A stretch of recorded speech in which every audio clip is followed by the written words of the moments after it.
Hey everybody, welcome to another Star Wars action figure review. Today I have another vintage collection figure, just part of the final wave of the vintage collection. And this is Weequay. So this is the Weequay Hunter. It's right here. Before we take a look at the figure, let's take a look at his packaging. Standard Return of the Jedi. Weequay with a picture from Return of the Jedi over the pit of Carcoon and a skiff. Kenner logo. Turn on the back. Same stuff that we see all the time. 12 back layout. So like I said, I'll be doing a review on most of these figures, so keep watching for those. I'll be doing them soon. Yeah. Alright, let's take a look at the figure. Okay. Very cool, very cool. The skiffs never disappoint me when it comes to these for the vintage collection. Just have a couple complaints. First are the weapons, which I'll show you what he comes with.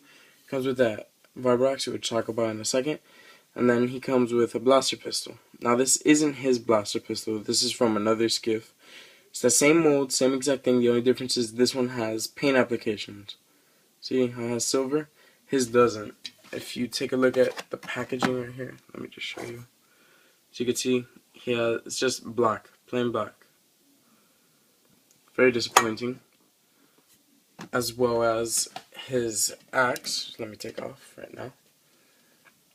As you can see, great mold, but no paint applications. And the other skiffs did have it. That's why it's very disappointing. Seems as though for the final wave of these two skiff guards, this one and the Nikto previously, looks like they just skimped out on the paint applications. I mean, any corner Hasbro can cut, they'll do it. Which is very disappointing. Another disappointing feature is paint application wise. If you look at his head, it has very good weathering, old look to it. But if you look at his hands, they're very contrasting colors. So you can see, I think these hands are recycled from the Weequay Skiff Master that was released in the vintage collection a few years back. That's very disappointing. Oh, sorry about that. And to prove to you that this is not screen accurate, I'll even show you the movie still. Right here. As you can see, his hands blend in. They don't even stick out. Now you could probably tell me it's the lighting or something, but I don't buy that. Sorry about that. So yeah. Aside from those problems, this figure's actually really good.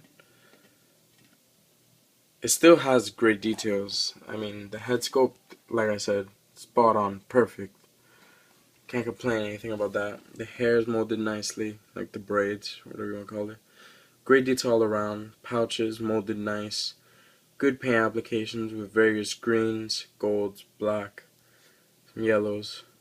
Good paint application on his boots, except for the hinge. You can see right there. And his shoulders. Shoulders hinges aren't painted on either. But the shoulder pads are pretty big, so you won't notice it. But yeah, great. Great, great, great. The head, as you can see, the hair actually molds pretty nice over his shoulder. Looks very natural. Very cool. Yeah. Oh, before I forget, another disappointing feature, he doesn't come with a working holster.